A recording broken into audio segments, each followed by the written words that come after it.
Hey skiers, I'm Jeff from SkiEssentials.com. And I'm Bob. How's it going? Bob and I are here to continue our mid-90 millimeter ski comparison. Last video we did the more freeride leaning skis. Now we're moving into what we are calling the all-mountain collection. And basically these just have flatter tails. I was noticing that before we started. I'm like, there's no twin tips on this wall. Nope. Yep. So if you're looking for twin tips, you're out of luck, but you'd be in luck if you watched the previous video. And yeah, I'm excited to have this conversation. I do think it's a pretty natural progression from where we left off on the previous video. There are some kind of interesting crossovers, and there's definitely a gray area in there. Sure. There was a comment recently asking if we could include the QST94 in this collection or this all-mountain grouping, and you and I talked about that previously, is that you could. We ultimately decided we have this one not here. to. Yeah, we have a Salomon representation. We decided not to, but you know, I think whenever relevant, if we decide to kind of bring up some skis in that last video, I think we will. You know, I think, like, thinking back to what we end on in the last video, Rustler 9? Yeah. Thinking back to the last video, Rustler 9 could arguably surpass a lot of skis over here for overall stability and power. Yep. So, you know, I think whenever relevant, we can kind of bring up some skis from the last video. I'd say another good example is the ski that we're going to start with. I would argue that the QST94 is a better carver. And a lot of this, as we're going and kind of more approachable to more demanding, you typically see a lot of like better at carving over there and maybe not as good at carving over here, but it's not so black and white. And I would say that QST94 versus a Mindbender 96C is a pretty good example. The grouping of skis that aren't as good at carving is a lot narrower on your side there. There's one. Like there's a precipitous, you know, takeoff into skis that are good at carving here. Yeah, where in the last video we didn't we didn't talk about carving that much. Right. So, yeah, I'm excited. You excited? I am. Well, that's good because you're going to start. All right. Yeah, it's a K2 Mindbender 96C. The ski is unchanged from last year, and I've actually spent, I would say, more time on this 96C than most other Mindbenders. You know, just somehow it always ends up on my feet. So I actually have a really good sense of what this thing does and what it doesn't do and who it's for. It really works well for people that are in that more adventurous phase of their skiing career. It is more of a directional ski. It does float extremely well in powder. It does really well in the trees, nice and mobile. But then at the same time, it is on the flexible side, especially in the very shovel here. So that's kind of keeping it out of the strong portion of the conversation. Yeah. And really the reason it's here as opposed to the other one is that we had an Omen team, that 96 millimeter twin tip, I think. Yes, thank 96? you. Omen team. Yeah. Yeah, it's a good point. This could have, in the previous video, excuse me, this would have fallen kind of like somewhere in the middle. Like, yeah, somewhere around here. Yeah. So, you know, the Omen team kind of pushed it out and into this one. Yeah. But same construction applies as in years past. We get an aspen wood core with their carbon spectral braiding. So tighter cross hatch of carbon stringers in the tip and a little bit more straight in the tail. I think what that does is it allows the tail to be a little bit more maneuverable and surfy from like a rudder perspective. And it does feel like there's a little bit more support back there. But yeah, I think that front really makes it, it's just super easy to engage. You know, the thing starts turning before you even think about it. And we had like a really nice kind of soft snow day, pretty deep snow on this ski. And as I'm hesitant to kind of put it into the deeper snow. I was happy skiing on a packed powder groomer with some fresh snow to the side, but I went for it and worked out just fine. It was really nice snow. Yeah, it was really dry. I think could have done that on a K2 Blair 76 and you would have felt okay. Yeah. But yeah, no, I'm with you. for a skier of my weight, or if you're more aggressive, the drier the snow, the better success you're going to have. I think when you get into chunkier snow, stuff that's a little bit more three-dimensional, it's gonna come up a little bit short and won't just cut right through. Yeah, exactly. That tip is going to want to kind of stay on top and float around.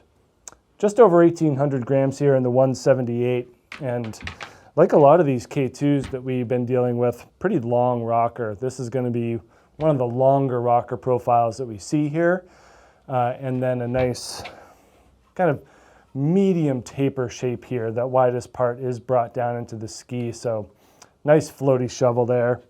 And again, long tail rocker, you know, that combined with those carbon stringers really make this a very fun and steering oriented tail. So yeah, I really like it. I think that there's, you know, we talk about 96s and 95 skis in the mid-90s category as being really well-rounded for the most part. And this ski is just easier. Yeah, it's very easy to ski. Just easy to ski. Yeah. You know, even if you compare it against something like a Volkl Blaze like we had in the last comparison, you know, it's not as like direct or as energetic. It's a little bit more flowy than those other skis. Like a little more intuitive too. Yeah. Like you were saying, like it starts turning before you even think about it. Yeah. Whether that's a good thing or a bad thing, but you know, and K2 also has the metal-clad Mindbender. So if you feel like this isn't really enough for you, they have a 99 Ti that will satisfy those needs. Plenty of ski. Yeah. Yeah, which we'll talk about soon. Not in the next video, but in the next video. Yeah. But yeah, I think that this is a good option too for, you know, an intermediate to advanced skier, someone who's looking to buy kind of a first, that mid-fat all-mountain ski, something that they want to be a little bit more explorative and adventurous with. Like that skier is going to fit great with this. I'm glad you brought up how much experience you have on it, because like from my perspective as somebody who manages 30 terabytes of ski footage over the last 10 years, I have a lot of files that are labeled Bob Mindbender 96C. Yeah. And like maybe 100. But at the same time, it's not something that I would select off the wall for me for an everyday ski. You know, would you say the same thing about the 106C? That would be closer to being that wider option for me. Yeah. Kind of a powder ski around here. Yeah. I mean, it has the increased mass overall over the 96, so it does feel different going from 96 to 106. I agree. But yeah, feels like everybody that gets on this thing has a really good time. I think most people find a limitation at some point. Firm snow, aggressive skiing, it's gonna bounce. It's more just like whether does that limitation matter for you or not. Does it apply? That's a subjective, personal thing. Yeah. Which we can talk about with this next ski about subjectivity, because this is a Ripstick 96 Black Edition, and if you remember from the last video, we talked pretty openly about how I really like Ripsticks, and Bob, I don't think Bob dislikes Ripsticks, you just don't like them as much as I do. Yeah, and I would expand on that and say I don't like them as much as I used to. Yeah, the older previous build version worked a little better. Yeah. So Ripstick 96 Black Edition, it is back again for another season. All the Ripsticks are just full carryover, same graphics and everything, so truly the same ski as before. And this is basically the same ski as the Ripstick 96, the green ski that we talked about last time. It just has more carbon, and it has more carbon in a couple different ways. It has quad rod, so 4 carbon rods instead of the 2. They basically add 2 more, like in the fore and aft sections. And then it's got carbon above the core of the ski, more of a traditional application of carbon. And then we also get those carbon stringers below the core as well. So just upping the amount of carbon. But it's not like a huge difference overall. No, and we've had them on the scale too, and it's like a 20 gram, that's kind of 20 gram difference. Exactly what I was getting at. This is, I assume, the 180. No, 175, thank you. It's 182 now. I always forget that. Right. Ripsticks to me, my mind's still stuck on there being a 180 Ripstick. So 175 here, and yeah, it's only 1,650 grams on our scale here. So still a very, very lightweight ski. And it's not that it gets that much stiffer, but it does get stiffer than the Ripstick 96. Feel it kind of like right through here. I don't feel it in my hands. I feel it on my feet, Yeah, that's fair. I guess. I mean, you're like probably bigger, and you are bigger, and I would say probably stronger as well. So Yeah. I could see you just kind of hand flexing right through it. And it's still pretty soft up here in the shovel. I know that's kind of where you Yeah. find the biggest limitation here. And then the differences end with construction between Ripstick 96 and 96 Black Edition. Same tip rocker, same amphibio profile, so you get a left and right ski, same amount of camber underfoot, same tail shape, same everything. And it's a fantastic ski. I think it's extremely well-rounded. I think like the previous version of the Black Edition would have fallen over there as a more demanding ski. Yeah. I think this thing is pretty approachable, and depending on you as a skier, it can achieve very high performance levels. Like I said about the non-Black Edition Ripstick, I pretty much never find a limit for myself on these skis, and I do think it's very approachable, so I think it's appropriate to put it right here on the wall. But I can't say that I find superior strength from a carving perspective until we get all the way over there to like Arcade, to be perfectly honest. And I'm sure that it is completely different for you, but I think that's just the fascinating thing about Ripsticks. Yeah. I love how easy they are. I love how the tip engages. It's not like quick and snappy engagement. It's like smooth, and I think, that's kind of where the smoothness is coming from. It's not like it's interacting with the snow and then hooking up right away. It's kind of, at least for me, it's like easing me into it, but then I get a lot of strength underfoot. And then they've always been great skis when you take them off trail. If you're skiing some trees or some bumps or just making short turns on the side of the trail, they're really good. So, yeah, it's a subjective thing, but I really like them. I think it's awesome. I think the fact that they can be approachable, but for certain skiers, they can really achieve some pretty high level performance, I think is great. No shortage of agility. Yep. There's no shortage of fun. Yeah, exactly. And there's no shortage of ease of use on those skis. No, and then it's like the decision-making factor is the strength and stability. Yep. And it's 100% a subjective thing. And it doesn't just exactly align with skier weight, but I would say that's the easiest way to think about it.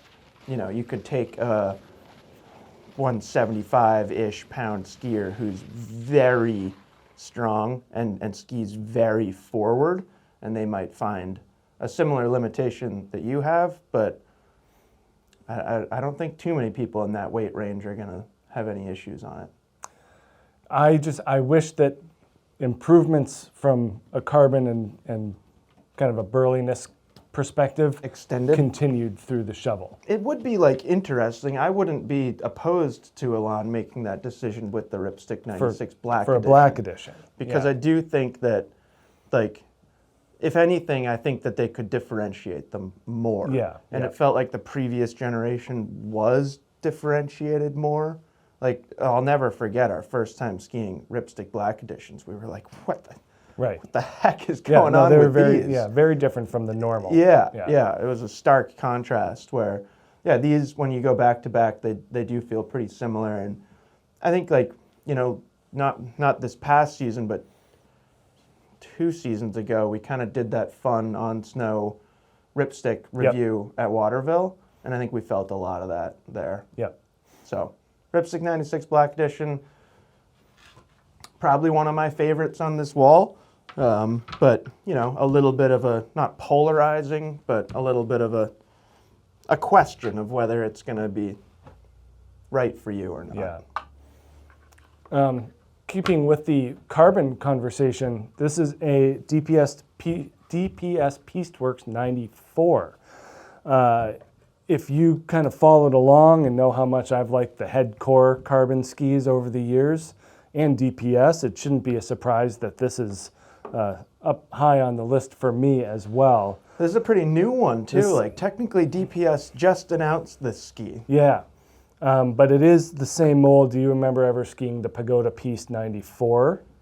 Boy, do I. Yeah, so same mold, but new Pisteworks construction. I only vaguely remember. I do. Yeah. But it's been, what, 5 years? It's been a while. 6 years? And that ski was, that was a stiffer ski. Yeah. Yeah. This one is softer, and they do that with a thinner core profile, which I found to be really interesting. You know, you kind of, I was expecting a Pisteworks oriented ski from DPS to feel burlier and stronger and heavier even. This is, I would imagine, the lightest ski on the wall at 1,585 grams here in the 178. Can't really think of anything that's going to touch that. No. Certainly nothing behind you. Maybe the short Kastle here, but I don't think so. So yeah, it's extremely light. It does have a more flexible mentality, and there are 2 full sheets of carbon in here, so it's basically a Kaizen construction and an additional carbon plate underfoot. So very carbon heavy, but a thinner wood core profile, and just a total electric ski. Yeah. You know, that was what jumped out to me, was just the amount of energy just right through. And same thing with the core. You know, this is similar in terms of that energy to the Core 93, yet it allows you to access it easier. I'd be interested to see you spend some more time on this ski here this year. Yeah, looking forward to it, because to be honest, I haven't skied it that much. Because every complaint you had about the core seems to be solved mitigated here. there, Yeah. a little softer. On paper. Yeah. That's my general feel, is that you're getting a little bit more rocker, you're getting a little bit more taper. Yeah, if I can achieve the same flex. energy without the harshness, then that's something that I'm very interested in. Yeah. It doesn't come cheap. I think these are right around $2,000. So not a bargain at this point. Most expensive ski up here, right? Yeah, which is Far surpasses the Stockli and the Kastle. Yeah, by $500 or $600. Yeah. So that's a testament to the amount of carbon that they're using. And there is a lot of camber underfoot here. Yeah. You know, this is a very high camber profile, maybe more tail rocker than you might expect. Is that our twin tip? This might be our most twin tip oriented ski on this wall. Love it. But yeah, there is something to be said there for that amount of rise. It allows you to get deeper, and because it is more flexible, you can actually get into the very end of the ski while keeping it more mobile. But it is just a ton of fun, just extremely energetic in those turns. You know, there's not a ton of rocker here. It's less dramatic than we see from more DPSs. This is certainly more of a Kaizen-shaped shovel, very thin and very precise, and just cuts right in. But you can push past it because it's not super strong. You know, you're really using the carbon there. 19-meter turn radius. Yeah. I mean, it does feel like a $2,000 ski when you're holding it. If anything is going to, the fact that it's this light with this overall sophistication. Yeah. Still think it's a lot of money for a ski, but if you're gonna justify it, this just holding it in your hand, it's. Yeah. Now, we both have fairly limited amount of time on this ski, but you have more than me. The name Pisteworks 94 suggests that it's laser focused to on-trail skiing. Yeah. What do you think about? I mean, it's 94 underfoot. What do you think about off-piste? That was 100% my thought getting on it. I'm like, oh great, an on-trail ski. You know, a wide carving ski. Right. Is that it? Or no. Yeah. Okay. That's my favorite part. Is that core. You know, you could move it because it was light. Yep. But you could never get the suppleness. It was not a supple ski. Yeah. No. So this takes all of those lightweight, those mobility attributes of that core, but makes it more amenable to flexing through different types of terrain. Would it be better if they did like on/off dash Pisteworks. That might be a lot of words, but yeah, we skied them on a nice kind of packed powder day, and I took them in the moguls and. Yeah, I don't know that we have footage, but I think we may have some photos. We don't have footage. Yeah, it's a top 2 mogul ski for me on this wall. Yeah. I mean, it is unbelievable. Yeah, and I think that's important for people to know because Yeah. the name Pisteworks Yeah. is just it can trick your brain into thinking that it's just a 94 underfoot carver. No, It doesn't feel like that. no, it's not. It feels like an extremely well-rounded all-mountain ski that happens to make very deep and round carves. Yeah. So I think it also turns a little bit shorter than that stated radius. Yeah. Because you're able to get the whole side cut really easily. Similar to what we talk about with something like a Black Rose Octo, where it's got a shorter, that ski has a shorter radius, but it's easy to find all of it, as opposed to something that's stiffer like an Arcade 94 with a shorter radius that's harder to get to that. This feels like it has a shorter radius than this because it's easier because you're to bending get. it. Yeah. Yeah. Makes sense. Pretty But- cool new ski. I like the progression of DPS. Yep. We moving on? You can move on. Okay, next ski is this Dynastar M-Pro 94 Ti. Another full carryover, right? This isn't a new Yes. top sheet graphic. How many full carryover skis do I get? I get Paragon. Not that many. Anyways, so some pretty significant changes to this ski for last year, and then all remain the same for 2026. I do really like this ski. I think it's the type of all-mountain ski that like a lot of people should be buying. Yeah. And it's probably not going to happen, and I don't really know why.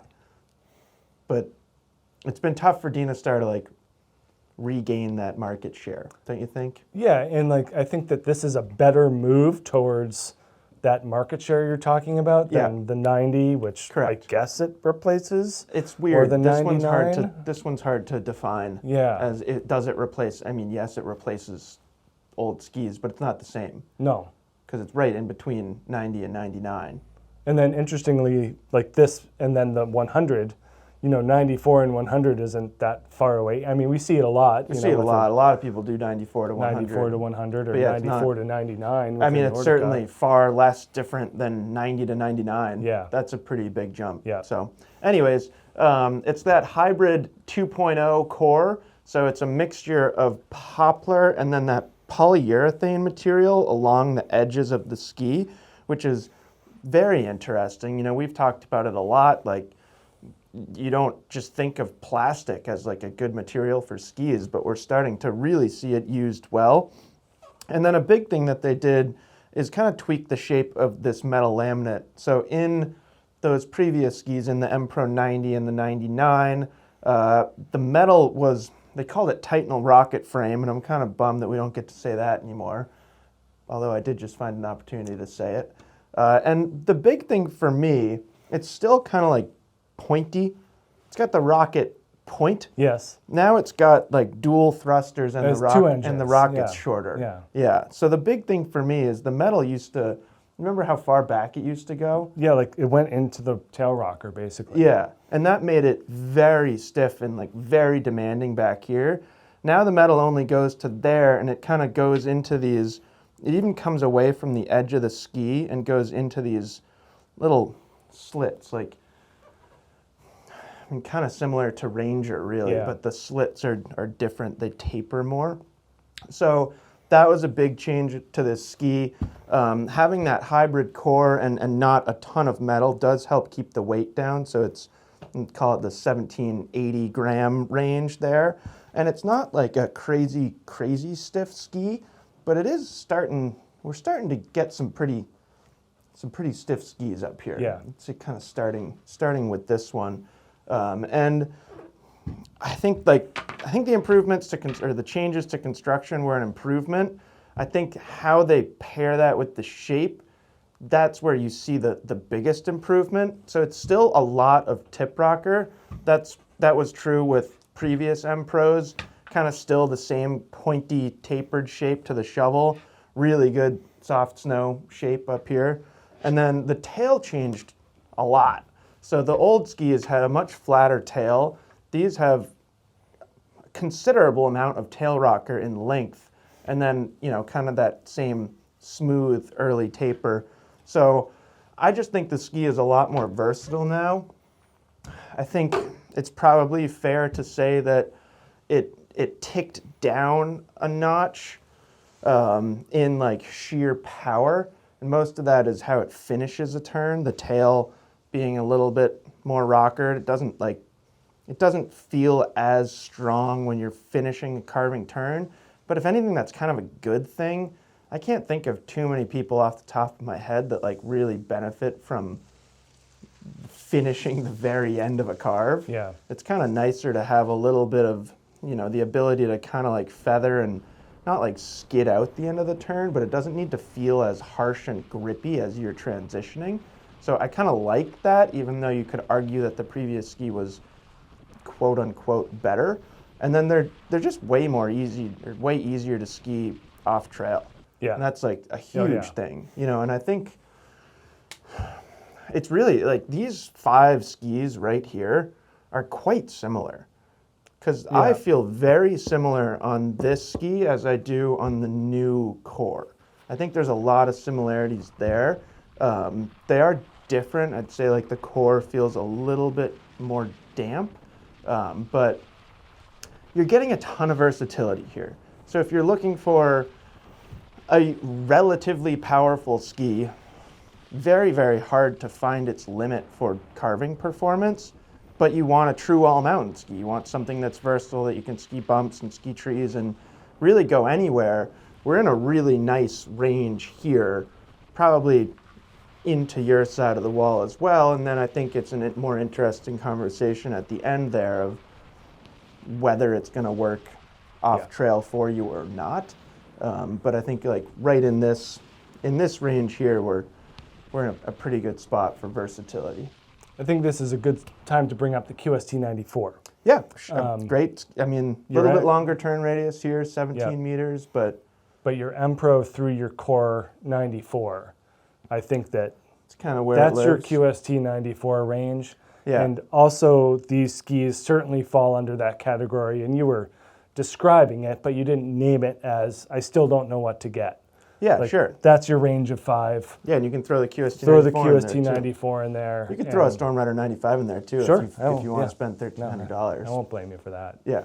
But yeah, I agree. And like, I'm glad you brought up the QST94 here. I was going to bring it up here. Yeah. When we got to Serpo, because I find that those skis give me like similar like emotional responses. Yeah. But I agree with you that this is a good place to kind of slot it in there. Yeah, we could start that QST94 comparison. And just another thought on how we're organizing these. We don't have to take if we ever did them by price or alphabetically, we would have to take a ski from over here and a ski from over there and put them in the middle. But this way it's more grouping oriented. More linear. Which I hope is helpful. I hope so too, yeah. But it is, and it is nice, even like for you and I. Yeah. It's kind of nice to have this conversation, and it is, like, it's very obvious for me. Yeah. When you get to these 5 skis, like, yeah, you just find a tremendous amount of versatility right here. Yeah. And like, you know, you could bring up the Rustler 9 as like, well, are they more versatile than a Rustler 9? And like, I don't know, not necessarily. Yeah. Like that ski could slot right in here too. Maybe it would be over here just with its tail rocker and I think a little bit more forgiving. But, you know, that's another ski that kind of crosses into this realm. You ready? I'm ready. Atomic, Maverick 96 CTI. This is a new ski, basically replacing the 95 Ti from Atomic. It does feel, I would say, considerably different, and I think this is going to be a big uptick for Atomic in this mid-90s range. I hope so. I really like it. Yeah, and I like that 95. I did feel like it was more, like that would be over here. Yeah. You know, and I think that it's not saying that it's less of a ski by moving that way on the wall, just that it has different qualities that I think qualify it as being more approachable. Yeah, that previous Maverick 95 Ti had some like harshness to it. Yeah. Yeah, it had the harshness of a core, but with metal instead of carbon. Right. It was a really interesting combination. I think this move will definitely open it up to more skiers and those that are, again, kind of looking to mix many different attributes with one set of skis. So less metal in this ski overall and denser wood. And that's following on the heels of the Maverick 105 and 115 that came out last year. So now this is receiving that same construction, a blend of poplar and ash in the wood core, and then a mix of metal and carbon in order to give the ski kind of a damp feel, but also really energetic. So I think that moving to that ash was a big deal, and then adding the carbon also just gave it a little bit more spring, whereas that older one was really just kind of like dialed in, and it just wanted to keep cutting into whatever you could find. Yeah. This ski, based on the shape and the construction, are a lot more amenable to variability, I would say. But yeah, 96 underfoot, 1,830 grams here. And the bigger difference we see in the shape is in this shovel. So that 95 felt like it had less taper to it. This has an increased taper shape, slightly longer rocker profile, but the taper is kind of the bigger story. And I think it aligns with that Horizon Tech 3D, which also goes lower into the ski. So bevels the sides, gives it better flotation, and just more of a mobile nature, especially in the front. But yeah, that wider taper really makes this thing stand out, especially in softer snow and more adverse terrain. Yeah, I had a day on it skiing lift line. Yeah. And it was like choppy lift line, like 6 to 8 inches overnight, but lift line gets like throttled right away first thing in the morning. And I thought this thing, like that felt like the perfect example of what that ski is good at. Yep. And I think I even stopped, and I think Matt was filming me. I think I stopped and was like, that's what this ski is good at. Right. Because the shovel is so good in soft snow, but then the rest of the ski feels supportive. And like lift line's pretty steep. It might not come across as steep on camera because nothing does. But if you've skied it, you know that it's pretty steep, and like you can like kind of get in trouble if you let your skis run. Where this, I felt like it had like floatiness and fun in the shovel, but then the bite that you needed in the back half. Yeah, no, it certainly feels stable, especially from those back 2/3, I would say. Yeah. But yeah, still some nice positive camber underfoot, and then similar tail shape to what we saw in the previous, maybe a slightly more tapered shape, and just helping to release from the turns. We also get a shorter turn radius here as well. Am I going to be able to read that? 18 meters here in the 179. And I think that's feels almost a bit long to me, I guess. Yeah. I can, similar to some of these other skis, You can if snap it into a shorter turn. Yeah, you can really get it to turn quick from the shovel. And that is giving the ski more versatility, especially off trail in the bumps in the trees. Like, would you have ever been like, ooh, Maverick 95 Ti, let's go ski woods? No, not really. Right. Whereas this is a totally different conversation. It's like a mini 105 now. Yeah. Which I think that that's kind of where they were going with it. Yeah. It works great in this ski. I think it's like quite interesting in the 88. It's a little more awkward in the 88. That being like a mini freeride ski. Yeah. But it works seamlessly here. Yeah. I also really like the color. Superficious. I'm just done. Okay. But yeah, I don't think that this is going to be overly demanding for a lot of skiers, and kind of the same as that K2 conversation. If you're a progressing skier and looking to be more adventurous, and you don't want to give up on some edge grip and some energy out of the tail, but you still don't want to be kind of put in the back seat or overpowered by a ski, especially in softer snow, the 96 CTI is awesome. Yeah, totally. It feels like a great ski for somebody who, like, at least mentally wants to spend their time 50-50 on piste off piste. Yeah. Whether that actually happens or not, that's like a different story of perception. Yeah. But that's like where your mindset should be. I also think that this is going to be instantly more successful than the 95. If it's not, then I don't know what to do anymore. Yeah. Yeah, totally. Yeah. Yeah, just a little, I would say like, a little bit more directional than something like that QST 94, but at the same time, really just a crisp and energetic ski. Yeah, yeah, really good. I think not everyone will love it, but I think way more people will find a winner there than the previous Mavericks. Black Crow's Serpo is next. I feel like we've been talking about this thing for years and years, and it's because we have. No, 5 years? It feels like it. I'm glad that you guessed, because I was hesitant to put a number on it. But I was actually just over here kind of thinking to myself, the ski hasn't changed. It's still really good. It doesn't feel like as much of a standout in this category than it used to be. It was ahead of its time. Like, exactly. Yeah. When it first came out, it was like, that ski's incredible. I don't think there's anything else that like really touches that in like overall like skiing satisfaction. Yeah. And now I think there's, now I think a lot have like caught up to it. And if you could probably say that this ski inspired a lot of the changes to skis up here, because it's really good. It's really, really fun to ski.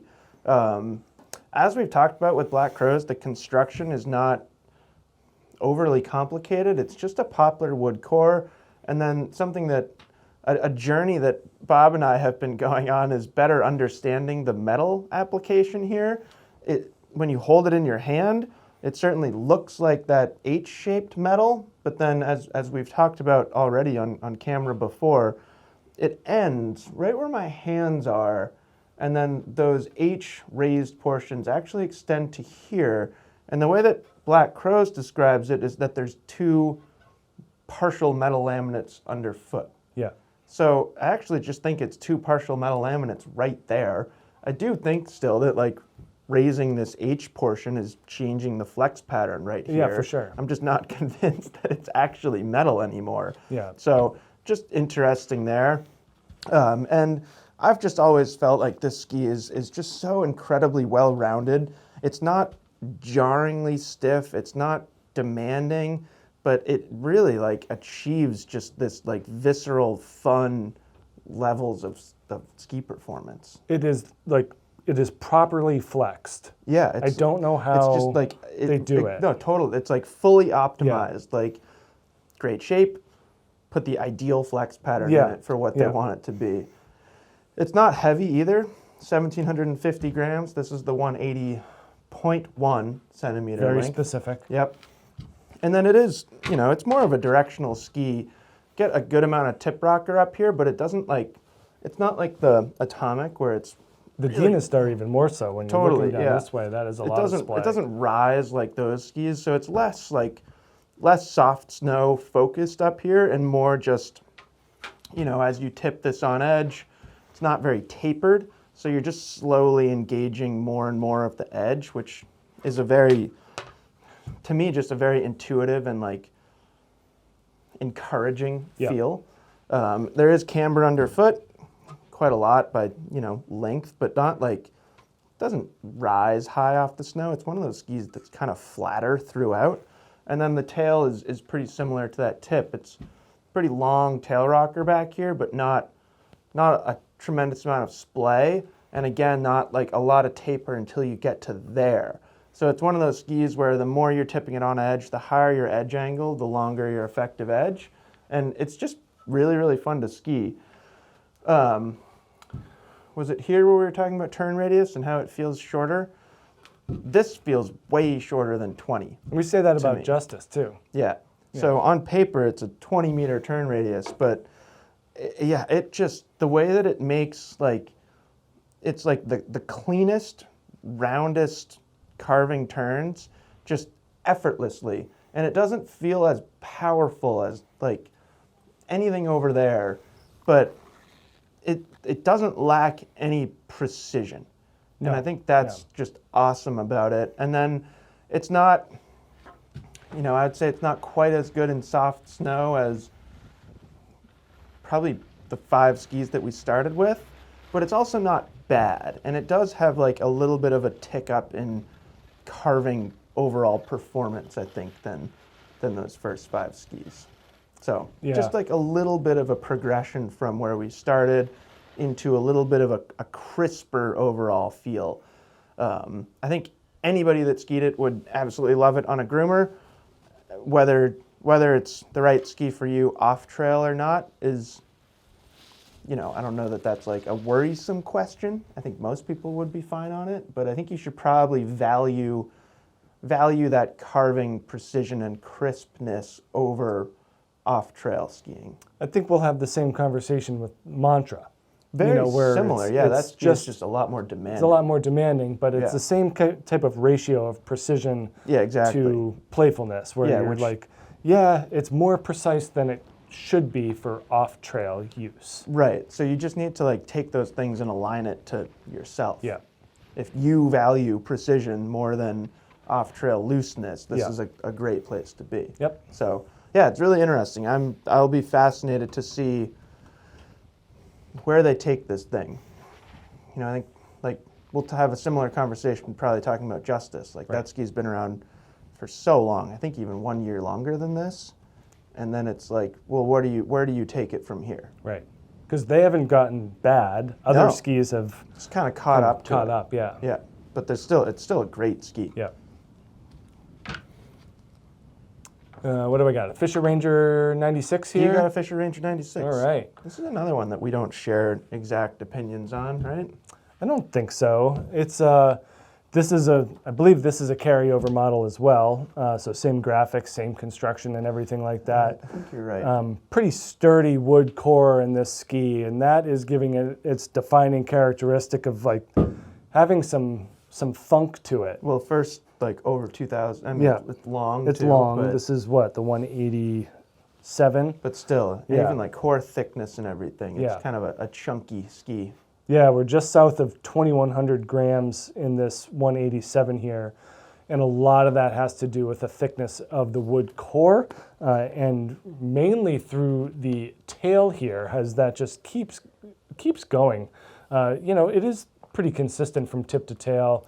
We don't see a whole lot of similar core thickness until we get to like Mantra there, or I guess I should start with Arcade, but yeah, the core thickness goes a long way into making a ski feel a certain way. Yeah. And this one doesn't, to me, have the same energy, certainly as the Serpo. You know, you're for those skis being right next to each other, they ski vastly different. Yeah. It's a great point. Yeah. Yeah. But again, in terms of demand, I think they're similar. I agree. So in that sense, you do have to put a little bit more effort into this Ranger to get the appropriate level of feedback. You really have to bend it.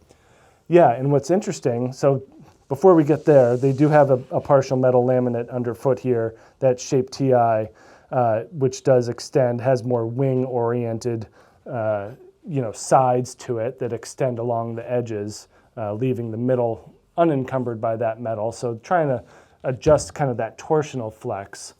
And then as you get into the shovel here, there's much more of kind of that hinge point that we felt with the older Rustler. Yeah. Where this front of the ski is pretty easy to bend, and then it gets really stiff and strong throughout. So it's kind of it's not as predictable of a turn shape and style as some other skis here. There is a little bit of a learning curve in terms of how you're going to get it to turn and whether that works for you. Yeah, I agree. You also have to vary it for conditions. Yep, I also agree with that. Which is one of the things that I've struggled with a Ranger 96, is that it doesn't operate the same on groomers as it does off-trail, whereas something like that Serpo or even the Core 94 Ti is just more predictable. It's going to make the same turn shapes and styles with the same input on and off, whereas I find this skis differently on groomers as it does off-trail. For some, that's going to equate to ultimate versatility. You know, they're going to be like, yes, that's exactly what I'm looking for. I want this thing to be super solid and stable underfoot on groomers, and then I want it to be a little bit more loosey-goosey in the front especially. Yep. Not quite as much in the tail, a little bit stiffer back here. What do we got for a turn radius? 19 meters. Do you think it skis longer or shorter? Shorter. Yeah, I think so too. Just the ability for that rocker. I mean, this is a lot of rocker in this ski, rivaling that K2 that we started with for sure. Very spoony tip shape. So it's going to take your input and start really quick, and then it's going to run into that metal and thicker wood core, and that gives it a very unique style. Not terribly dramatic back here in the tail, but it is longer rocker profile. But yeah, I think most of that shorter turning capacity comes from the ski's softer and wider shovel. Yeah, I think so too. It's pretty easy to bend through that part. Yeah. I've always felt like that. Yeah, I think it's interesting. It doesn't have, other than its versatility, it doesn't have a defining characteristic. And I remember saying that about the Ranger 90. Yeah, I agree. It doesn't really have a defining characteristic. It's a good ski. Yeah. I've always really enjoyed skiing it. I remember talking about it a few years ago when they kind of first came out with this new era of Rangers, and I was like, I've made my best turns ever on a Ranger 96, and Yeah. I think that was true at the time. It's probably not true anymore, but I still have like really fond memories of my initial turns on a groomer in like perfect pack powder on this ski, and just being like, that is incredible. And I agree with you that it changes a little bit per snow condition. I've also personally always preferred this one on trail, where the Ranger 102, it's not like this is a profound statement because it's wider. That one feels more like kind of even in its design or its intention. That one's like a little bit more dynamic off trail. And there's still no shortage of people that lament the loss of the 94 and 102 FR. I saw a comment, at least one comment recently about that Ranger 94 FR. Yeah. Yeah, I thought that ski was awesome. really, really good. Yeah. That 94 was a lot more like the Serpo. And it was a twin tip too. Yeah, it had a lot more rise back there. Yeah, which gave it just that like opened up a little bit more potential. Yeah. And I think that's probably the reason why you saw more of them, because there were more skier types that looked at it and was like, that's for me. Yeah. Yeah, this is just, it's going to feel a lot more damp, and when you start making a turn, it's going to go along with what you're doing, as opposed to that Serpo or the Atomic, which is going to provide more feedback. Yeah, it's like damper and looser. Yeah, you don't get a ton of like energetic feedback, especially off trail. Yeah. I think on trail you do get more of that traditional feel. Yeah, especially if you get it to kind of bend right there. Yeah. But no, it's a heavier option. It's not difficult to turn, but it is on the harder side to kind of get to know. Yeah, I think that's fair. Moving right along, next ski is this brand new Headcore 94 Ti. This certainly isn't the first time that we've talked about the new cores, but I think it'll remain a pretty interesting conversation, at least for a full calendar year. There's a lot of nervous people about substantial enough changes. Yeah. Do you feel like that's warranted? The nerves? I guess warranted, yes, but yeah. I mean, if you think about it through your own lens, 100%. You know, you like that carbon core for a specific reason, as did I. Yeah. I don't mean you. People like that. One like that carbon core for specific reasons. Yep. And those specific reasons don't really exist anymore. Yeah. But if you view it through a wider lens, you know, if you zoom out and you look at the industry and you look at kind of the reasons why head changed from carbon to metal, it starts to make a little bit more sense. Whether you like it or not.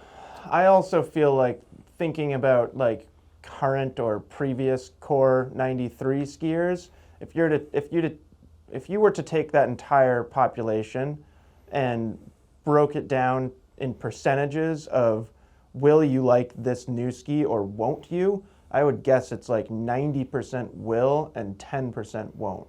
So I fully appreciate where you're coming from of like people are nervous. Yeah. But 10% is a pretty small amount. And I Yeah. do think that's like, that feels accurate. I don't think there's too many core skiers that are going to be disappointed if they move to this.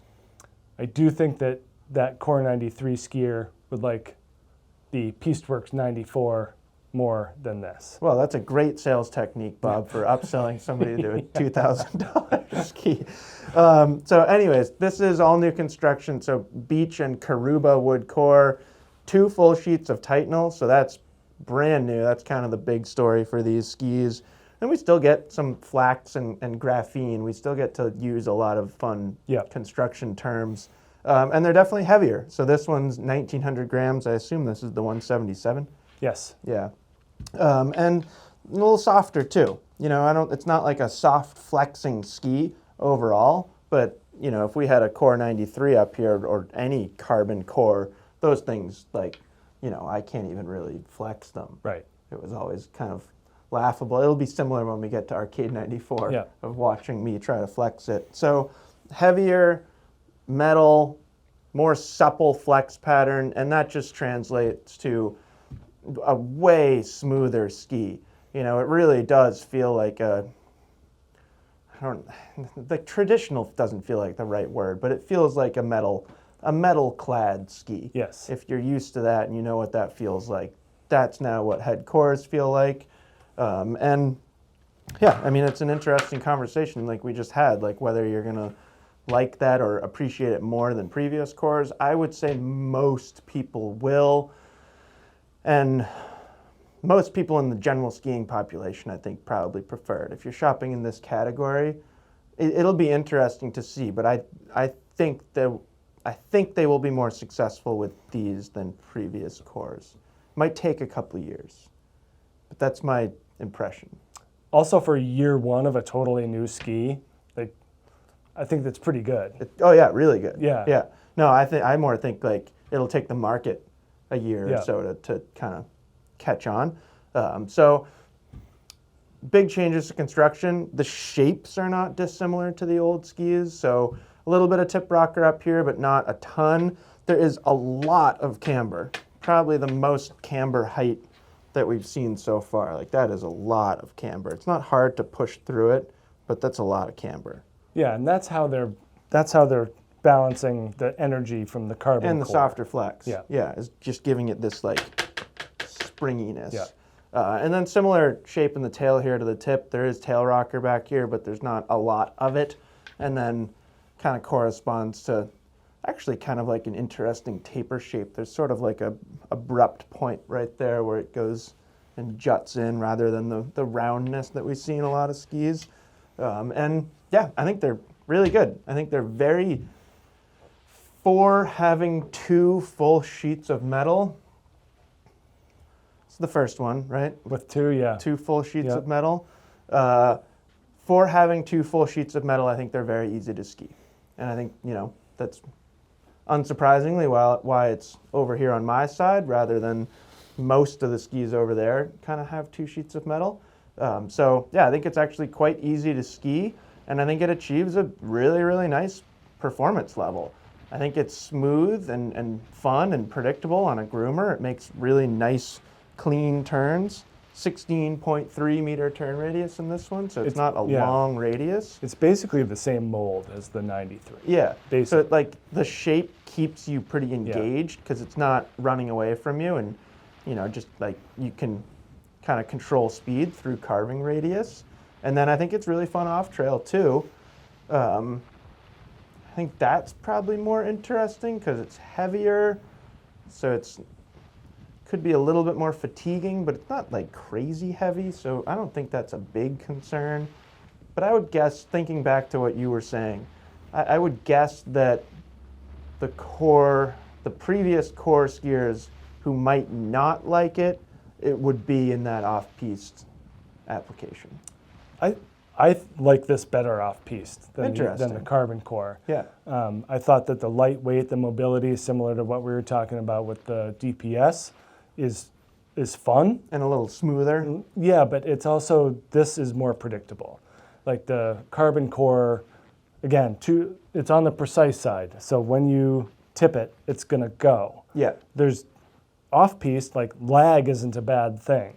True. So there's a little bit more lag here Yeah. versus carbon. Yeah. And so I felt that in bumps or trees or softer snow, that this was a little bit more fun. Yeah, I don't disagree with you. I could see a skier who really wanted something Yeah. ultra light Yep. for off-piste use. So here, I'll put you on the spot. You're a Core 93 skier. Okay. Do you like this more or less? I like this less. So you're the 10%. Yeah. It's fine. Do you think I'm close with my 90-10 split? Do you think it's 75-25? I think it's 70-30.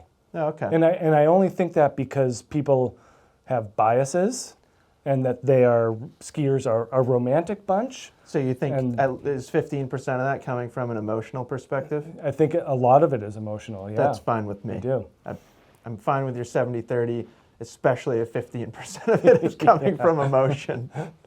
It is funny. It is funny how much it does play into it. That you can tell when people are getting disturbed or Yeah. nervous about something. Yeah. And especially having not skied it. You know, I think That's why that I think there's- it's going to take a while for Yeah. the market to catch up. Their little performance grid things are interesting. I can't really show you very well. These little maps. right where it's supposed to excel. You really have to like look closely at it Yeah. to make any sense of it. But I appreciate what they're going for. Yeah. All right, on to your side Nice there, side. Bob. Yeah, we got a fun one. This is a Stockli Stormrider 95. Not a whole new ski, but there are some changes worthy of note for this year. Of the Stormrider series, the 88 was pretty much rebuilt from the ground up.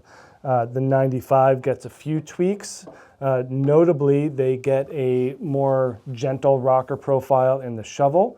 There is now a rubber tip insert, so we talk about the use of rubber dust within the adhesive layers. So they are adding even just a full-on rubber tip to this ski to even further dampen it as if it didn't need that already. So extremely quiet now, and then a slightly softer tail. So Stockli is really embracing their free ride I was just going to aspect. ask, is this labeled as a free ride tail? Yeah, it is a free ride tail. Yeah. So- Can't wait to look at the free ride aspects of its tail. I know. I mean, it is, all the Stormriders now have a free ride tail. Yeah. So they are more consistent now than they ever have been before. 1,850 grams here in the 182. 2 sheets of metal, including that upper laminate that serves dual purpose as this just gorgeous top sheet. It's so pretty. Yeah, and just feels incredibly smooth. It's just the quality and finish of this product is. I mean, you can have various opinions about like colors and ski Yeah. graphics, but if anyone's going to try and argue with me that that's not the best looking ski up here, we got problems. I don't know. It's like, right? Yeah. I mean, it's beautiful. Yeah.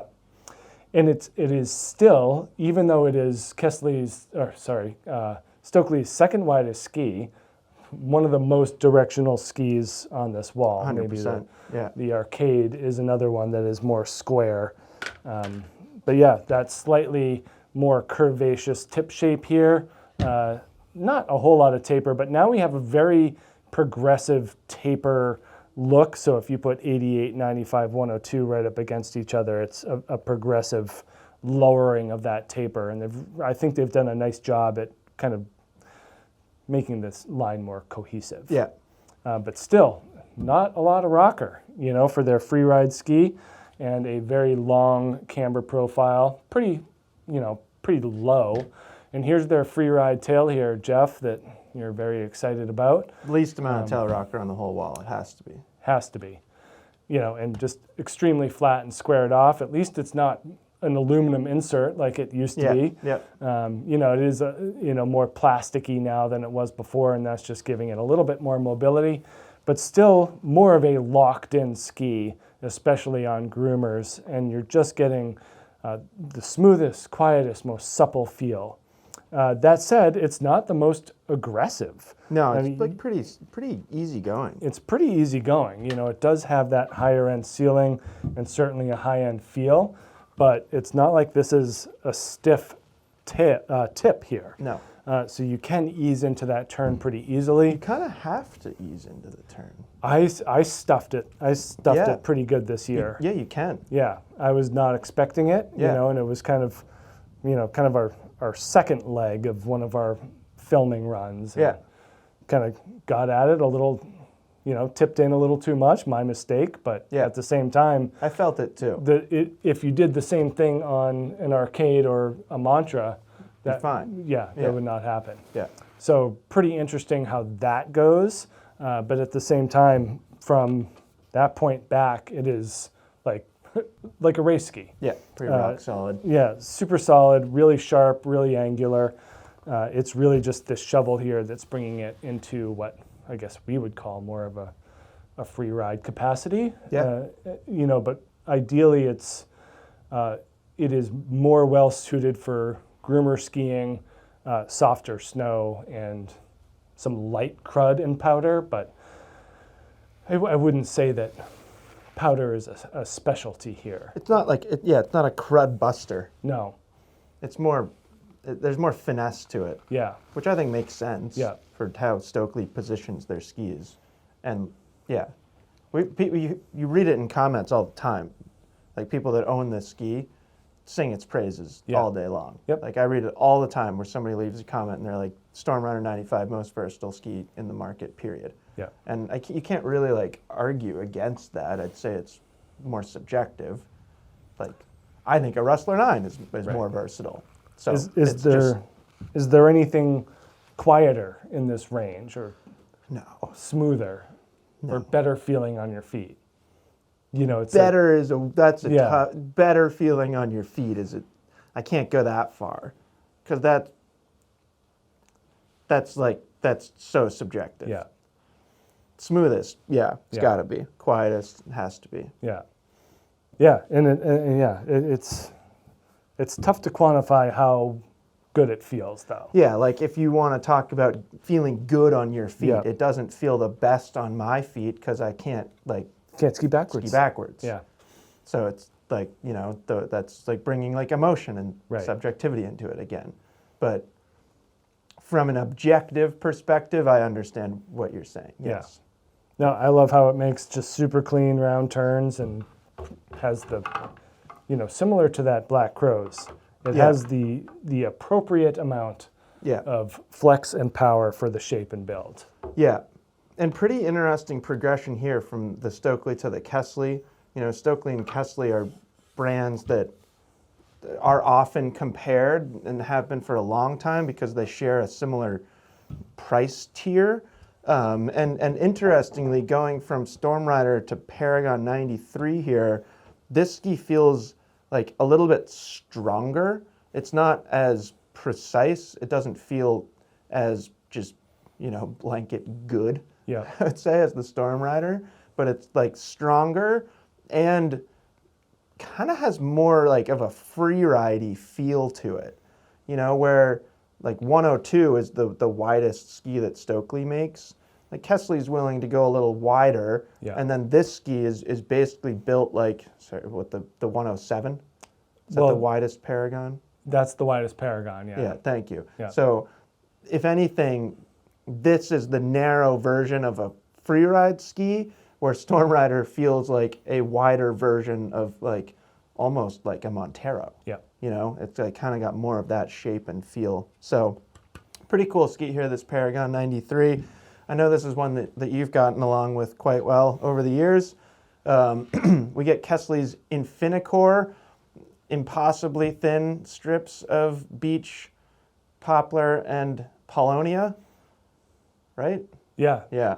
And then we get 2 sheets of metal in this ski, and of course we get the, why am I blanking on Holotech? Is this Holotech Yeah. 3.0 now? No, the MXs have that. Okay. We're 2.0 still? I think so. Or just they don't designate, it's just Holotech. Classic Kastle Holotech in the shovel here. And this is a shorter length, so we're not getting a great weight representation. This is a 170 and it's just under 1,800 grams. So it's kind of like right in the middle of the road Yeah. for weight. It's not noteworthy, heavy or light. And it's not like crazy stiff either. It's not soft. It's kind of just that really nice, again, kind of middle of the road flex pattern, which is kind of a good place to be. And then the shape is, you know, essentially derived from the ZX. So this is essentially a ZX92 with 2 sheets of metal in it. Yeah. Different wood core, but that's the gist of it. So we get a lot of tip rocker in these skis, and then you get far less tail rocker. So it is, you know, if it's kind of leaning more towards free ride skiing or free ride shapes, off-piste skiing, softer snow, it does it in a truly directional format. You get floaty tip up here, but then more of a supportive tail, kind of similar to what we were saying back here with Maverick 96 CTI. This does certainly tick up the demand. You can certainly push it harder. I mean, there's a higher ceiling here. Yeah, so it's not as crisp as like a Stormrider 95 in how it carves, but it doesn't lack any carving strength or overall stability. It doesn't lack torsional stiffness. It's just, you know, when you initiate the turn, you're not getting that immediate crisp finish, and same is true when you're finishing the turn. That allows it to be a little looser when you take it off trail. So I think all the Paragons are quite good in trees, quite good in softer snow. I think this 93 is a great mogul ski. The wider Paragons can get a little clunky when you're taking them into the bumps. It's a lot of tail. Yeah. When you get to those wider ones, it's a lot of flatter tail. Yeah, this one's more willing and a little quicker behind you. So it's like on this wall, in this progression, this feels like a great choice for a really aggressive skier who, if anything, kind of mentally thinks more off-piste. So sort of like the opposite to Stormrider. Yeah. Yeah, it's interesting, the ZX Paragon family. Yeah.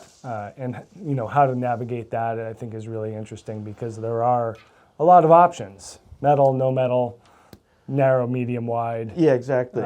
But they all share the same profile, basically, whereas these are different from 88 to 102.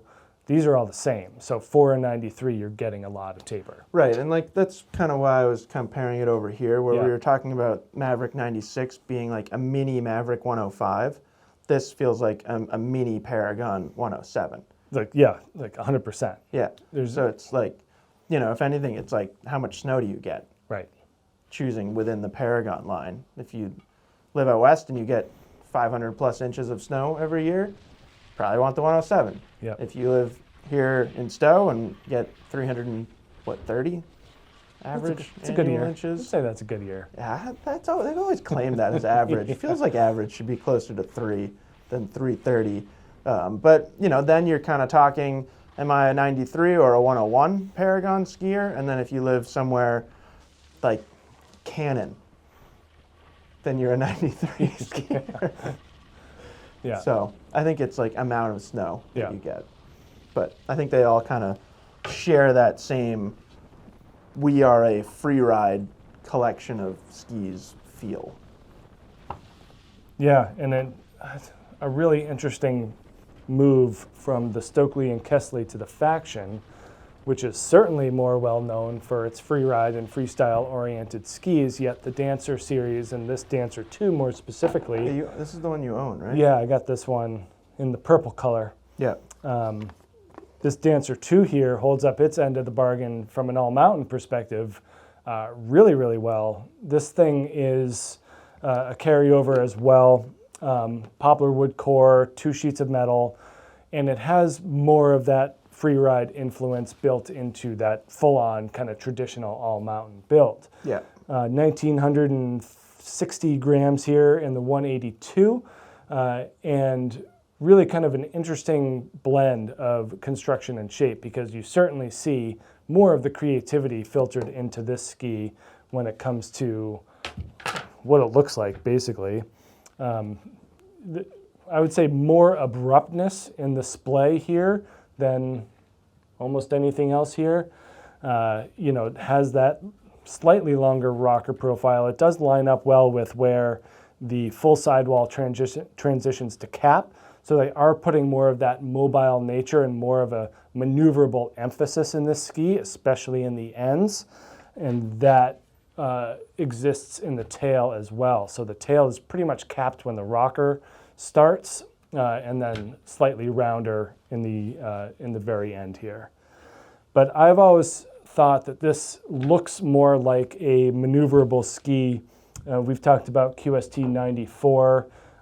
You know, before that ski was invented, I called it a QST 92 with 2 sheets of metal because it had that spoonier tip shape here, really mobile in the tips and tails, but then those 2 sheets of metal really just bring it Yeah, like into, from an ease of use perspective, that's why you were kind of comparing to QST 92. Yeah. Yeah, so for someone that is a QST 92 or now a QST 94 skier and wants a little more, you know, more horsepower, more dampness. Yeah. That's where a Dancer 2 really comes into play. But yeah, no, I really like this thing. You know, an interesting thing that happened is I mounted it on the progressive line to start and thought it was fine. You know, I didn't go furthest forward? No, it's middle. So there's new school. I decided that I'm not new school, but I'm kind of a progressive individual. Yeah, I'd say so. Or so I thought. You know, it worked fine, especially off trail. But you have progressive aspirations. Yeah. Then I moved it back to classic, and it seems like Faction knows me better than I know myself. You know, it did make quite a bit of difference, especially on firmer snow and being able to hook into the entirety of the side cut, as opposed to being a little bit more front loaded. Yeah. So that was my personal experience. It definitely kind of, it came to light more at that classic mount point. But if you want to use this more in an off-trail capacity, then I think that moving it to one of those 2 forward marks is fine too. Yeah. But I can't say that the new school line doesn't make a huge amount of sense to me. not on this ski, I don't think. I think you're right. 19 meter turn radius, I do think it's right about there. You know, it does have a very consistent flex pattern to it. Yeah. So there's not a lot of variation. I mean, if you want to make tighter turns in the bumps, you can. You just have to be more unweighted. But if you're carving turns, it is 19 meters all day. Yeah. You know, it's very consistent and very predictable. And, you know, I'm actually really impressed with the quality of these skis. Yeah. I don't know if you'd say the same thing for all of Factions. You know, you've skied more of the Dancer or the Studio and Prodigy than I have, but with the Dancer series, I mean, they're hard, they're durable seeming. Like I beat the crap out of mine. Yeah. For, you know, a week straight. Yeah. And they look brand new. Like I was really impressed with that aspect of the ski. Yeah, it's not that I don't feel that on the Prodigy, but I really do feel that on the Studio. Yeah. That's like that. I skied that Studio 2 a lot this year, and same thing. I can echo exactly what you just said. Like I was very impressed by the ski's overall quality and durability. So now, do you think that this Dancer, or really any Dancer, is going to be more enticing to Faction skiers, or how are they going to get people on Dancers? How are they going to get a Mantra M7 skier on a Dancer 2? I I don't have a great answer for you. My answer would be like they're not. Right. I think it's got to be a skier that is kind of traditionally been on Faction or a different company that, like Line or something like that. And has decided that they want a directional ski with 2 sheets of metal. Yeah. Yeah, I think you're probably right. Yeah. Because I don't think you're clawing anybody away from Blizzard, Nordica, Volkl over there. Yeah. No, I think it's interesting, and I definitely feel like it's worth a shot because it does have an interesting mix of attributes. Yeah, and like, you know, a tough one to find at your local demo days. Right. But if you happen to get a chance, give it a shot, get on it, and you might find a new favorite. Yeah, because it's interesting to see a more progressive company like Faction make a more traditional ski and see what they come up with. Yeah, totally. You got your muscles warmed up for this one, Jeff? Yeah, been over here stretching and working out. This is the new Rossignol Arcade 94. So kind of expanding the arcade line for 2026. That includes this as well as a whole new women's collection as well. So Arcade 88 was really interesting when we were first introduced to that ski. Well, I guess a couple seasons ago now. We skied that one two years ago. And we had the 84 too, and talked a lot about the differences between those. Arcade 88 is a beast. That ski is very, very strong. And it's pretty interesting. They're kind of trying to take this one down a touch, and it's just how demanding it is. And in that sense, it's built a little bit more like the 84, but it's still, this thing is the real deal. This is a serious ski. It is interesting. Like, I think it is easier to ski when you get it on snow. It's really intimidating when you're holding it in your hand. Yeah. I don't exactly know I think you're right. why that is. But anyway, so a poplar wood core in this ski, and then it's not full sheets of metal. We get that Titanal beam, so just a partial sheet of metal underfoot here. And then we do get air tip, and we get that VAS. Is it vibration absorption system? Because if it's not, it should be. No, in the front here. Yeah, so like kind of like, I don't remember exactly what it is, but it does a good job kind of capturing vibration up here and filtering it away before it reaches your foot or where you would feel it. And it's pretty heavy, 2,100 grams. This is a 178. Heaviest ski yet? What was the Dancer? So far, Dancer was just shy of. Yeah, okay. And then it's like, I don't know. Oh, it's a lot of fun watching you do that. And I'm not in I actually don't have a whole lot more success. Like, it is extremely stiff. It's so stiff. And then, as is true with the 88, there's like no taper anywhere. So it's just this massive wide shovel up here and a pretty darn wide tail too. We'll look at that in a second. There is, thankfully, good amount of tip rocker up here, which I think is very important to this 94. Camber underfoot doesn't like rise high, but with that flex pattern, it doesn't need to. And then there's a little bit of tail rocker back here, but not much. And then again, just this big wide finish to the tail here. So it's full grip tip to tail, but it does feel a little easier. There's more suppleness in the tips and tails than that 88. And again, it you don't feel it when you're holding it and flexing it in person, but I did feel it on snow. And talking to the guys at Rossignol, that was their intention, is that they didn't want this one to feel quite as just sharp right here. And that makes sense. You know, we're moving into the mid-90 range. It should be arguably a little bit more easygoing. I hesitate to say that this is going to be a great soft snow off-piste ski, but I think it's a great soft snow on-piste ski. You know, and I think this shovel that's kind of the reason right there, is it's a little softer in the shovel, good amount of rocker, and just very stout. So it's not going to get deflected. It's not going to get bounced around. We were talking about it before we started filming, like, why does this one feel easier when you get it on snow? And you brought up the fact that it's because it's turny, and I think you're kind of onto something there. That 17-meter turn radius certainly helps a lot. Yeah, because when you put it on edge, it goes. It goes, yeah. So you don't have to push it too hard. Right. The ski ends up doing a lot of the work. Yeah, but I mean, if you're shopping in this class and you want just incredible carving performance, this is really good. You know, that Stormrider 95 is really good too. That one is a little bit more precise and a little bit crisper. This is stronger.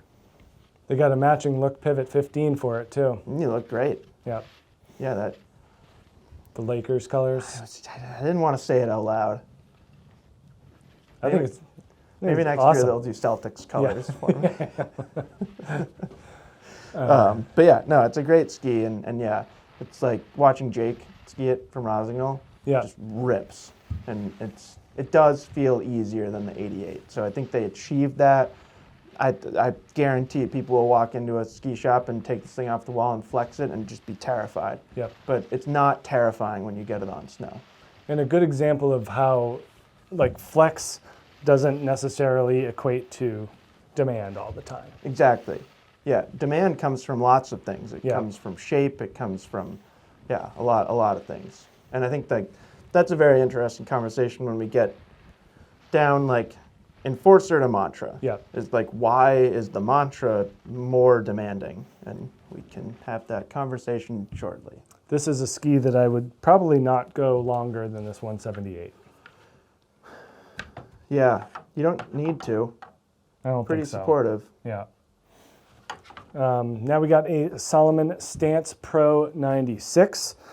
Stance, this ski is structurally the same. We get a new graphic and a new name, but still the same Stance 96 that we've had for a few years. Yeah, at and I least. don't believe we have footage of this. So Of this graphic? I'll probably slot in some footage of previous year's Stance 96. Yeah, the same ski, blend of poplar and Karuba in the wood core. That move to mixing poplar and Karuba came about a few years ago and just lightened the ski a little bit. I like the original, the full poplar wood core, but this thing just makes it a little bit easier to use and just more energetic overall.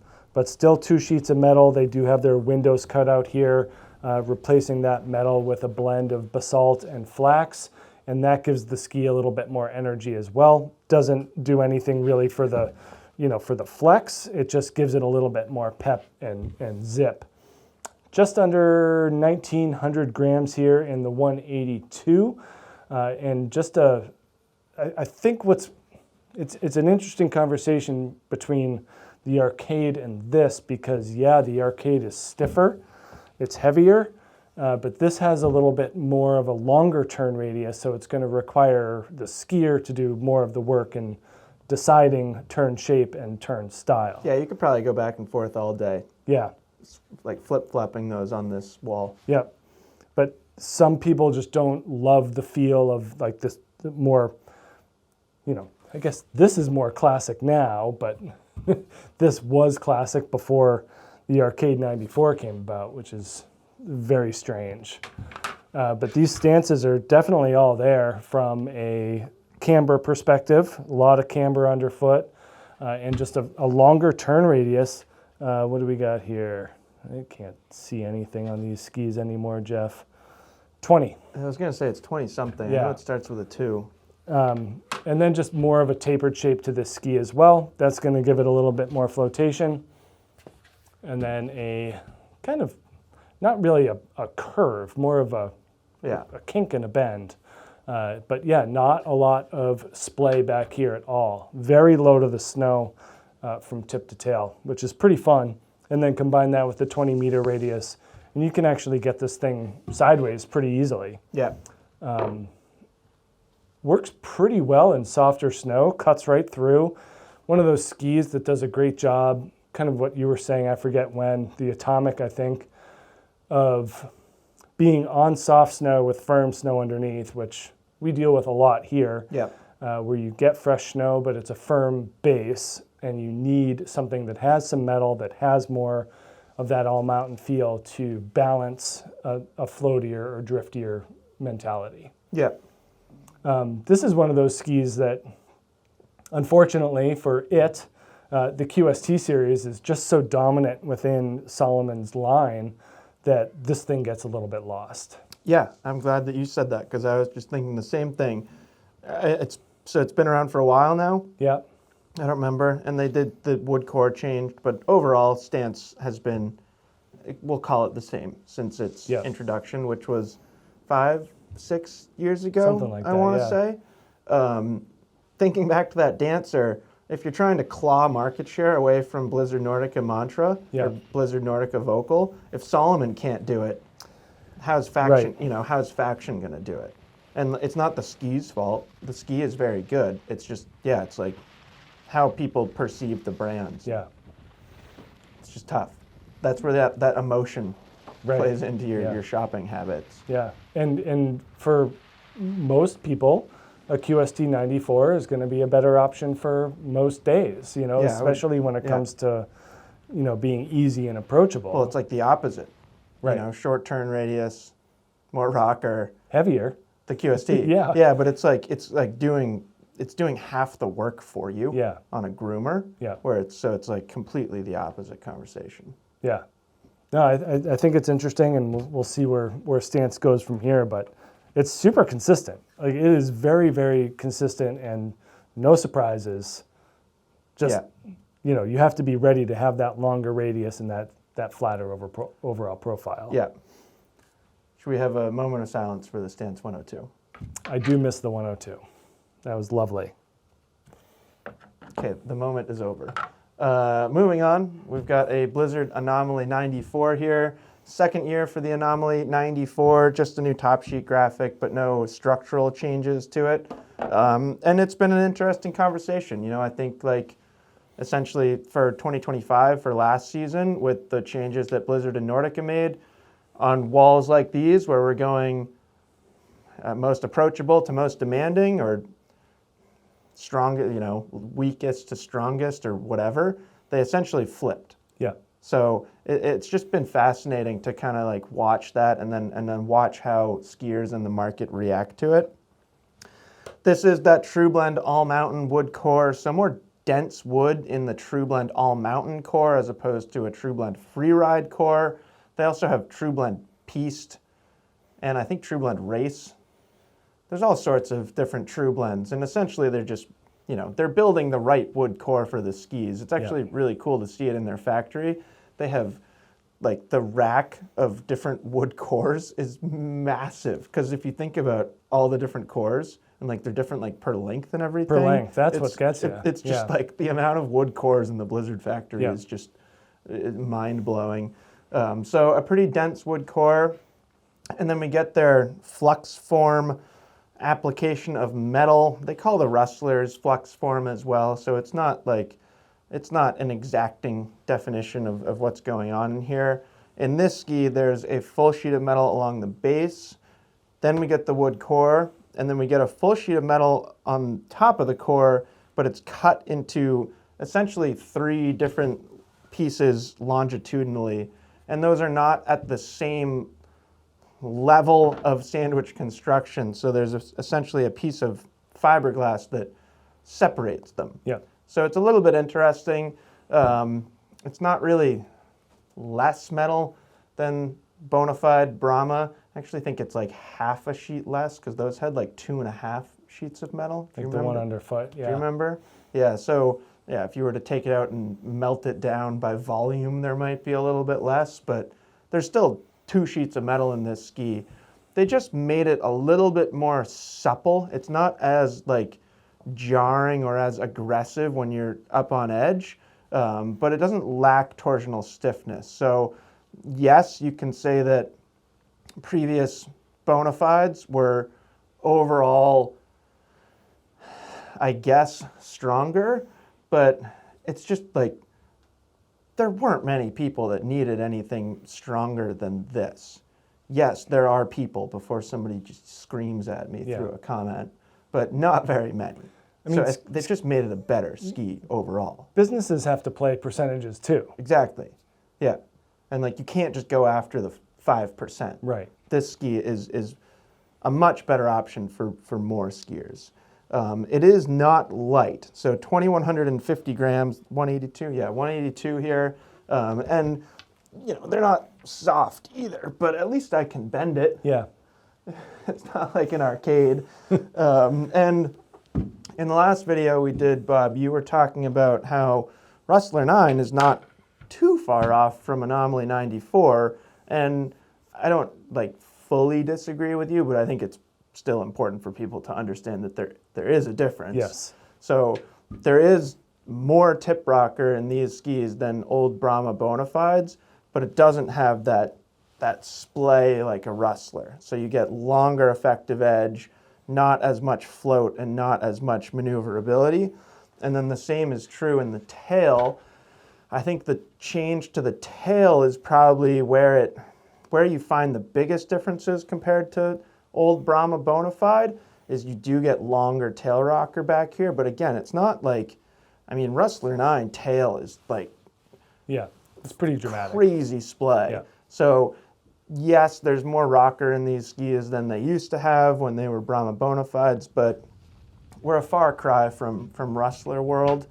And I really like the Anomaly line. The 94 for me, it's not that I don't like it. In fact, I like it a lot, but it's harder for me to define. I don't really know why. Where like the 84 and the 88 and the 102 feel like they have such distinct personalities.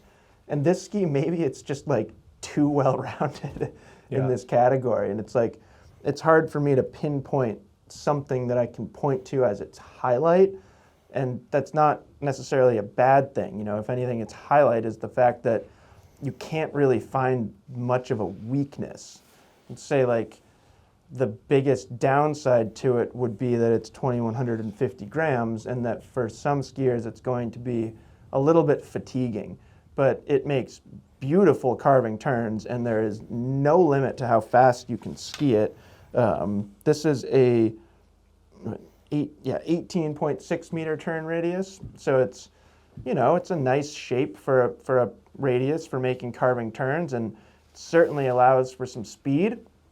And then it's way more dynamic off trail than it used to be. It's just, you know, it's not easy. There's a lot of ski under your feet. So I really like it. You know, I think we need skis like this on the market. These Anomalies, the Enforcers, it's those skiers that are looking for just the ultimate in power and stability. And just if you don't ever want to feel nervous about how fast you're skiing, this is kind of where you should start. It's a real nice mix. I would say this is probably my favorite Anomaly width. I'm so glad that and like for me, part of that's emotional. Yeah. Like I get on a 176 Anomaly 88 and I feel like the best skier in the world. Yeah. Where like, yeah, I just haven't had like the same experience on this 94, but I'm really glad that you can be a representative of one that has, because it's like basically the same ski. Yeah. So there's no reason not to feel that way. Just an increase of confidence and versatility for me, especially over the 88. But at the same time, yeah, I like feeling that weight on my feet. It's nice. It doesn't feel like it wants to be particularly agile. So you gotta like it for what it is, as opposed to what it is not. Yeah. But for what it is, it does things that really nothing else does or feels like. Yeah. You know, it's extremely solid. It's extremely solid. Yeah. I mean, like really the only other thing that you can talk about as feeling this solid is the Enforcer. Yeah, well, let's talk about it, I guess, and kind of, might be the only time that we'll put two skis up here right together today, but if you want a very detailed explanation of the similarities between these, we did an on-snow comparison. Back comparison. Yeah, because it was one of those ones that were like, you know, when we talk about it, like, well, this does this, this does that. We're like, well, let's do it. Let's do it. Yeah. And spent it was a pretty long video, too much too. time. It's like close to 40 minutes long, I think. Yeah. And if you can't find your answer on a comparison in that video and what we'll talk about today, then buy them both. Yeah, then you understand the challenges to what we do here.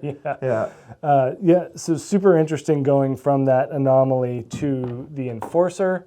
And just a little bit of how they are similar and different, because I think that they're probably two of the most similar skis up here. The Enforcer is also a carryover from construction. We do get a new graphic, so a blend of poplar and beech in the wood core, 2 sheets of metal. We do get their damping layer in between. Pulse core. Pulse core, thank you. Pulse core layer in that underfoot zone, so it does keep it a little bit quieter overall. But yeah, super sturdy, thick wood core, stiffer flex, I would say, than this Anomaly 94. Yeah, I think so. But just slightly lighter. It's also 3 centimeters shorter. Definitely stiffer than Anomaly. And then kind of the bigger difference I find is that Enforcer is more reminiscent of a freeride ski in terms of its shape and character. You know, basically because it is in that Enforcer line, and this is what we've talked about for years with this just beautiful tip shape, that side cut extending past the rocker, you know, nice positive camber underfoot, and then that long low rocker in the tail. Not dramatic, similar as, you know, Anomaly. I think I think Anomaly might be a touch longer tail rocker. They're very close, but yeah. You know, and it's also interesting, Enforcer, when they got redone last year, that they're talking about, you know, longer tail rocker, and like this still isn't that long. No. You know, it's not like they turned this into a twin tip by any stretch. Well, and then it was the opposite for the 104. Right. So it's like very confusing. It was confusing. So yeah, in real world back-to-back tests between these two, I found that Anomaly worked a little bit better in an on-trail. It felt like more of a front-side directional ski to me, whereas I like the Enforcer 94 better off-trail. Good, I'm the opposite. So questions answered. Yeah, I don't really know why. Yeah. I find like the Enforcer for me feels like it has more bite in the tail. Yep. And it won't let me out of a turn as easily. But yeah, it's like you're kind of splitting hairs between It has more camber. So the Enforcer is more cambered. Yeah. Yeah. I think that's probably what I'm feeling. Is it feels a little bit. It's just it's not as willing to release. Yep. But it's just it's toss up between them. If I center him out, these are different lengths, but if I center him out a little bit, the Enforcer is like 2 centimeters, 2.5 centimeters in front from a mount point perspective. Yeah. And I remember like learning that and then feeling it on snow and being like, oh, I'm more central on this ski. That's why I like it better, and bumps and trees, and I can be a little bit more shifty on it. Yeah, that's interesting. But yeah, there's no lack of power here. You know, it's a stiff flexing ski. Again, you know, right at that 2,000 gram mark in this 179. And yeah, you know, any turn, any condition, anytime. Like this ski, as long as you can do it. As long as you can do it, the ski will respond to your input. Yeah. Which I think is really impressive here. You know, you could say that about the 99 as well. But this just does it with 99 even opens it up maybe a little more. More tail rocker. Yeah. But very crisp and just a ton of rebound. You know, it does like that shorter turn radius. What is this? Is it 17.5? 17.5, yeah. And it feels like you can get it. Oh yeah, you can easily get it. Yeah. Yeah. Like it's hard to think of a better turning ski for this. It's quite good. For this power. It's quite good. It's just it's strong. Yeah. You know, it's not for everybody. No. But for the right caliber skier, it's really good. I don't really know why, but I don't know that we've ever talked about this before. I think going back to previous generations of both skis, I think I personally preferred Enforcers, and I think now I might personally prefer Anomalies, and I don't really know why. But they're very similar. They're both so fun to ski, and it is, I don't know. You do feel the slight difference in turn radius and camber height. Yeah. Again, we could spend another 45 minutes talking about it if you want. There's plenty of information out there. Yeah. Maybe this year we'll do an on-snow comparison between Enforcer 89 and Anomaly 88. That sounds great. Just further confuse ourselves. All right, so last ski up here. This is the classic, the infamous Volkl M7 Mantra. This ski is the same as last year. It does have a tweaked top sheet graphic. The Mantra 88 gets all the updates for 2026, inspired by this ski. There is a lot going on in here. I might forget something, and forgive me. Multi-layer wood core, pretty dense wood. and then we get this tailored Titanal frame. There's also another piece of metal underfoot. They do not connect, and it is very important that they do not connect, and Volkl engineers will tell you how important that is. They also overlap. Yeah, but they don't this connect. way, but they don't connect. Yep. And then did I already say tailored carbon tips? No, you haven't gotten there yet. Because if I didn't, there's tailored carbon tips. That's most of the construction, at least to me, that's the important stuff. And then we get that 4D radius, which we'll look at in a second. What length? Is this 177? 77, yep. Yeah. So 2,050 grams, so kind of in between Anomaly and Enforcer there. And they're pretty stiff. They're not crazy stiff. There's certainly stiffer skis up here. You have to be able to bend skis like that. You know, like from Salomon over. If they were as stiff as the Rossignol, then we're having a different conversation. Yeah, this would be not that much fun if it was that arcade stiffness. And then like, just that classic Volkl sound. Yeah, it sounds like engineering to me. It sure does, yeah. So that's about it for construction. And then shape here, Volkl's gonna do crazy Volkl things. So a ton of tip rocker, like probably the most tip rocker on this whole wall for length. For length, yep. Probably the least amount of camber on the whole wall, both by length and like rise of camber. And then it's pretty similar in the tail. In the tail, it's even more subtle, but the rocker really does start like there. There's just like not really much actual rocker. And then this ski, let's see, we've got 25 meter turn radius. I guess I can just read it on the top sheet of the ski because they put all these numbers and stuff. It's very helpful. 25 meter turn radius right there. 40, where am I? Right here. 17 underfoot there, and then I might not be able to read that. 22 in the tail. So it's a very, very interesting way to build a ski. That change to 4 radius drive, I think really helped because I think you have a much better turn initiation from this shovel now. Yeah. Like the first part of the turn is a little bit easier to get into it. Then once you're in a carving turn, you can really like press, like kind of gas pedal right here, and you will find that 17 meter turn radius. It's also crazy easy to release the edge. But 40 up here and then 25 or 22 in the tail. So there's nothing like catchy about it in the areas where a ski kind of can feel catchy. And yeah, why is this the most demanding ski?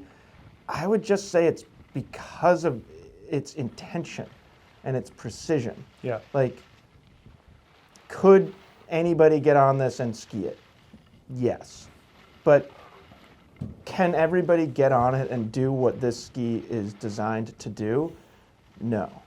And it's like, it's more technique kind of than like comfort at speed. Do you agree? Yes.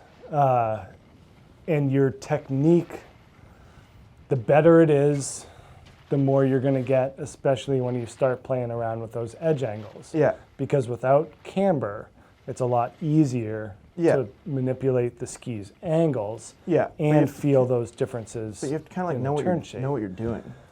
You have to know what you're doing, and then I think that the off-piste component kicks in then. Very challenging. For the same reasons why the Mantra 88 is challenging off-piste. Yeah, not impossible. Not impossible, but because it's so precise, and when you put your movement into the ski, something's going to happen. Yeah. As opposed to your Maverick over there, which I think is a good comparison, where you're saying, oh, doesn't really matter. The ski's just going to ride along. Yeah. Doesn't matter what's underneath it. Yeah. We found that these M7s work really well when the snow is smooth. It doesn't matter if or when it's consistent. So it doesn't matter how deep it is. Yeah. Like, they float really well because they're so flat. And then they cut through crud of similar consistencies from top to bottom. Yeah. But if you're on soft snow and then there's hard snow underneath, this favors the hard. Yeah. And so for us around here, again, we deal with that a lot. So when you're in the woods, if you're on a trail that has old snow on it, Yeah. and this ski finds the bottom, it's going to go. Yeah. It's going to go. Yeah. So it's hard for the skier to modulate those differences. Yeah. But if you're in spring, if you're in pure crud, if you're Yeah, in windblown snow, That's a great point. Yeah. anything consistent from top to bottom, Yeah, then it works. Then it works Works great. fine. Yeah. But yeah, it is. It can be quite demanding. Yeah. Yeah. And if you're that advanced expert level skier and you're finding those differences, you have to be ready for them. Yeah. And you have to adjust your angle accordingly because the ski is going to start to do what it wants to do, Yeah. which is turn. Yeah. So, pretty interesting one to end with. Yeah. It is just, it's very rewarding to ski. It's incredibly smooth, powerful, Yeah. and on similar snow, it is predictable to almost to a fault. Yeah. There's, Yeah. like I want something that's more fun and creative, but this is just It's very, very digital. very German. Yeah. Yeah. Good one to end on. Yeah. So, that's it. I guess that's a wrap on the mid 90 millimeter width range, Bob. Yeah. You ready to go wider? Let's go wider. Yeah, so next video we will get into the 100 millimeter range that should include, what, at least 98? Yeah. 98 to 102-ish. Yep. And we'll start with the more freeride leaning skis, which is a highly anticipated video. I'm writing that one now, and it's really fun. I can't wait. Yeah. I'm going to feel so good up here surrounded by 100 millimeter twin tips. Yep. And there's so many good ones now. We are living in a golden age of 100 millimeter twin tips. Yes, you shall have them. Yes. So anyways, look out for that. Let us know if you have any questions about these. Again, if you want us to compare them to skis in the previous video or anything that we haven't talked about yet, just leave it in a comment and we'll try and get back to you as soon as we can. And we will talk to you soon. Bye.